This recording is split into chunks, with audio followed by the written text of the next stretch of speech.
नमस्कार दोस्तों, स्वागत है आप सबका जैन इन्वेस्टर्स यूट्यूब चैनल में।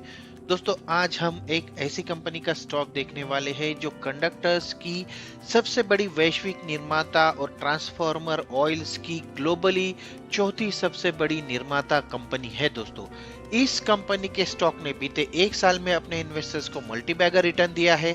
एक साल पहले जहां इस शेयर की कीमत 668 रुपए के आसपास ट्रेड कर रही थी, वही अब ये 1479 की लेवल पर जा चुकी है। दोस्तों, बीते एक साल में इस शेयर ने 121% से ज्यादा का रिटर्न दिया है अपने शेयर होल्डर्स को। पिछले 6 महीनों की बात कर ले तो 118% का रिटर्न, और उसके साथ साथ पिछले सिर्फ 3 महीनों में इसने 59% का रिटर्न दे दिया है अपने शेयर होल्डर्स को। तो ये शेयर है दोस्तों अपार इंडस्ट्रीज लिमिटेड कंपनी का शेयर। आइए जानते हैं इस शेयर के बारे में। पिछले कुछ महीनों से चल रही बिकवाली और ओवरऑल निगेटिव मार्केट सेंटिमेंट का इस कंपनी के शेयर पर असर होता नहीं देखा गया। दोस्तों, पिछले कुछ हफ्तों के वोलाटाइल मार्केट में भी इस शेयर में अपवर्ड मूव दिख रहा है और कीमतें ऊपर जाती हुई दिख रही। दोस्तों, पिछले एक महीने में 13% और सिर्फ एक हफ्ते में इस शेयर में 7% का उछाल देखा गया।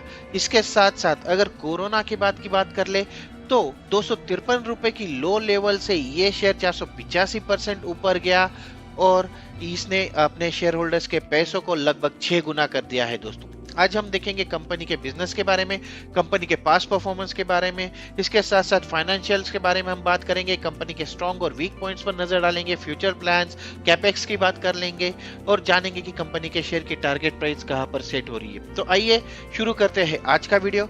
सबसे पहले कंपनी के बिजनेस ओवरव्यू पर अगर नजर डाल ले तो ये कंपनी जो है वो aluminium and alloy conductors manufacture की दुनिया में नंबर 1 कंपनी है। दोस्तों, इसके साथ साथ इसकी ट्रांसफॉर्मर ऑयल्स की दुनिया में इसका तीसरा नंबर लगता है। केबल मैन्युफैक्चरिंग रिन्यूएबल एनर्जी के लिए जो केबल मैन्युफैक्चरिंग लगती है उसमें इंडिया में नंबर 1 है। अगर FY 2022 का कंसोलिडेटेड रेवेन्यू देख ले तो 9,346 करोड़ रुपए कर रहा है। उसके साथ साथ अगर देखें तो 4,000 से ज्यादा कंपनी के ग्लोबल क्लाइंट्स है, 574 करोड़ इबिटा रहा है। 9 मैन्युफैक्चरिंग प्लांट है, 1500 से ज्यादा एम्प्लॉइज में काम करते हैं। 38% से ज्यादा का इसका एक्सपोर्ट बिजनेस है। 135 से ज्यादा कंट्रीज में ये कंपनी सर्व करती है और पिछले 64 सालों से ये कंपनी बिजनेस में है। दोस्तों, अगर देखें तो 1958 में श्री धर्म सिंह डी देसाई द्वारा स्थापित अपार वैश्विक उपस्थिति के साथ भारत में एक मार्केट लीडर है। विद्युतीकरण की भारत की प्रक्रिया में योगदान करते हुए इसने बिजली पारेषण केबलों के निर्माण से लेकर 3 व्यापक व्यावसायिक खंडों तक की शुरुआत की, जिसमें कंडक्टर्स बिजनेस है, ट्रांसफार्मर और स्पेशलिटी ऑयल बिजनेस है और पावर और दूरसंचार केबल भी शामिल है। दोस्तों, अगर मैन्युफैक्चरिंग कैपेसिटी की बात कर ले तो 31 मार्च 2022 तक कंपनी की कुल स्थापित क्षमता जो थी वो 5,42,000 cable transformer oil KL transformer oil और 1,80,000 मीट्रिक टन कंडक्टर्स की है। दोस्तों, इसके साथ साथ हमरिया संयंत्र या फिर हमरिया प्लांट वित्त वर्ष 2022 में 104% की क्षमता उपयोग पर संचालित हुआ, जो पिछले साल वित्त वर्ष 2021 में 79% के क्षमता उपयोग पर संचालित हुआ था। दोस्तों, चलिए आगे बढ़ते हैं और कंपनी के टारगेट इंडस्ट्रीज की बात कर लेते हैं। अगर यहाँ पर देखें तो बहुत सारी इंडस्ट्रीज है जिसमें कंपनी के जो प्रोडक्ट्स है वो यूज होते हैं, जैसे पावर है, कॉस्मेटिक एंड स्किन केयर है, आई केयर है, फूड पैकेजिंग एंड प्रोडक्ट्स है, फार्मास्यूटिकल्स है, विंड है, सोलर है, पावर ट्रांसमिशन एंड डिस्ट्रीब्यूशन है, टेलीकम्युनिकेशन, डेटा कम्युनिकेशन के लिए भी कंपनी की केबल्स यूज होती है, वायर्स एंड केबल्स, इंडस्ट्रियल, इसके साथ साथ railways, renewable energy, Motors and generators, transformers, marine, subsea, mining, oil and gas, telecommunication, infrastructure और इसके साथ साथ EPC, ऐसी बहुत सारी टारगेट इंडस्ट्रीज या फिर इंडस्ट्रीज है जिसमें इस कंपनी के जो प्रोडक्ट्स है वो यूज होते हैं। आगे बढ़ते हैं दोस्तों और बिजनेस सेगमेंट्स पर एक बार नजर डाल लेते हैं। तो कंपनी के टोटल 6 बिजनेस सेगमेंट है, जिसमें speciality oils, conductors, cable solutions, polymers, lubricants और स्पेशलिटी ऑटोमोटिव है। इसमें से कुछ की बिजनेस सेगमेंट्स की बात हम कर लेते हैं, जैसे कि कंडक्टर्स का बिजनेस। ये कंपनी कंडक्टर्स के बिजनेस में लीडर है। दोस्तों, ये सबसे बड़े वैश्विक निर्माताओं में से एक है एल्यूमिनियम मिश्र धातु की छड़ और कंडक्टर्स में ये कंपनी लीडिंग पोजीशन पर है। इसके साथ साथ ये सभी शीर्ष 25 वैश्विक टर्न की ऑपरेटर और प्रमुख उपयोगिताओं को आपूर्ति करता है, उनको सप्लाई करता है दोस्तों। इसके साथ साथ उच्च मूल्य वाले यानी हाई प्राइस वाले उत्पादों ने वित्त वर्ष 2022 में इस कंपनी के टोटल रेवेन्यू में 49% का योगदान दिया, जो वित्त वर्ष 2021 में सिर्फ 33% था। अगला अगर देखें तो ये स्पेशलिटी ऑयल्स में भी एक लीडर पोजीशन पर है दोस्तों। अगर ट्रांसफॉर्मर तेलों का सबसे बड़ा ये कंपनी ट्रांसफॉर्मर ऑयल्स का तीसरा सबसे बड़ा वैश्विक निर्माता है। इसके साथ साथ भारत में 10वां सबसे बड़ा ल्यूब्रिकेंट मार्केटर या फिर विपणक है दोस्तों। इसके बाद ट्रांसफॉर्मर तेल सेगमेंट में औद्योगिक तेल उपखंड में विभिन्न अनुप्रयोगों के साथ इसने 400 से अधिक उत्पादों की पेशकश की है। अगर देखिए इस अकेली कंपनी की बाजार की जो हिस्सेदारी है ट्रांसफॉर्मर ऑयल की, वो 45% की है। इसके साथ साथ ये ट्रांसफॉर्मर ऑयल्स का चौथा सबसे बड़ा वैश्विक निर्माता है और भारत में ट्रांसफॉर्मर ऑयल में अग्रणी है।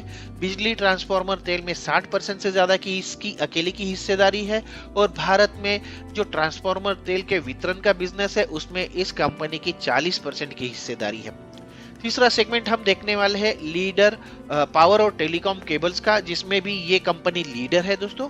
ये विद्युत और दूरसंचार केबल के साथ साथ इलास्टोमेर केबल्स में लगे विशेषज्ञ तकनीकी सेवाएं, केबल डिजाइन इत्यादि प्रोवाइड करता है।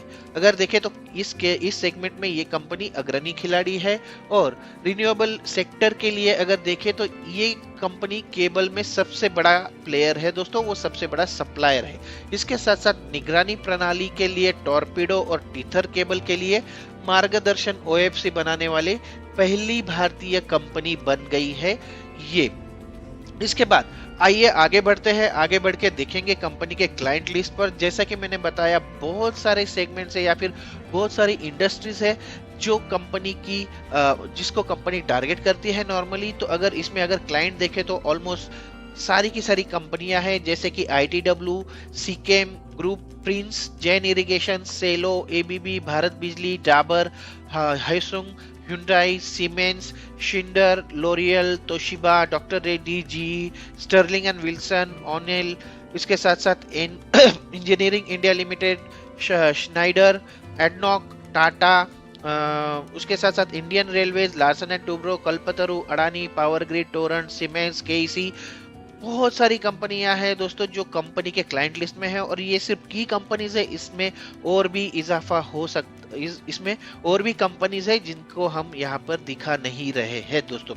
इसके साथ साथ अगर बात कर ले तो इसके डिस्ट्रीब्यूशन नेटवर्क की भी बात कर लेंगे। ENI SPA इटली और CTC ग्लोबल USA के साथ इस कंपनी का भारतीय और वैश्विक प्रमुख गठबंधनों के साथ इसके बहुवर्षीय संबंध है, मल्टी ईयर इसके रिलेशनशिप रहे हैं इन कंपनियों के साथ। इसके साथ साथ कंडक्टर सेगमेंट में company PGCIL, Kalpataru Power Transmission, KEC International Limited जैसे कस्टमर्स के साथ लंबे समय से जुड़ी हुई है।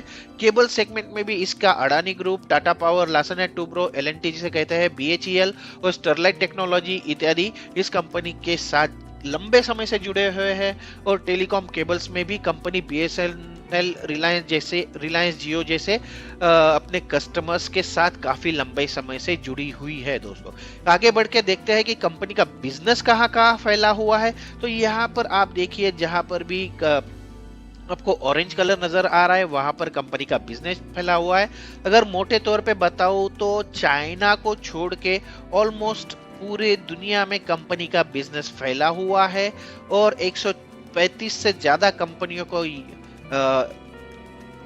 135 से ज्यादा देशों में ये कंपनी सर्व करती है। 4000 से ज्यादा इसके क्लाइंट है दोस्तों। तो दोस्तों आज हम बात कर रहे थे अपर इंडस्ट्रीज के शेयर के बारे में। आज हमने इंट्रोडक्शन देखा, बिजनेस का ओवरव्यू देख लिया, टारगेट इंडस्ट्रीज और बिजनेस सेगमेंट्स भी देख लिए, क्लाइंट लिस्ट और कंपनी का ग्लोबल प्रेजेंस देखा।